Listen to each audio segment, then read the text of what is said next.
এই প্রায় 100টা ওয়েল খনন করতে চলেছি। ও চল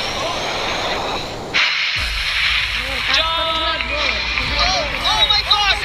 তোমরা দেখতে পাচ্ছ কেনিয়ার একটা ছোট্ট গ্রামের লোকেরা জলের সরবরাহ পেল, তাও আবার মাত্র 1 সেকেন্ডের মধ্যে। একটা হয়ে গেছে, আর 90টা ওয়েল খনন করা বাকি আছে। তোমাদের এই ভিডিওটা দারুণ লাগবে। এই 100টা ওয়েল মিলিয়ে 500,000-এরও বেশি মানুষকে পরিশ্রুত পানীয় জল সরবরাহ করতে চলেছে। তারপর আমরা কেনিয়ার এই অংশে বেশ কিছু ওয়েল খনন করবার পরে আমরা কিছুটা দক্ষিণে নেইরির স্কুলগুলোতে গেলাম। আর অবশ্যই বলবো তারা আমাদের দেখে খুব খুশি হয়েছিল। তোমরা সবাই কেমন আছো? আমি এতটা আশাই করিনি। সবাইকে স্বাগত জানানোর জন্য ধন্যবাদ। আমি বুঝতে পারছি না কি করে রিঅ্যাক্ট করব।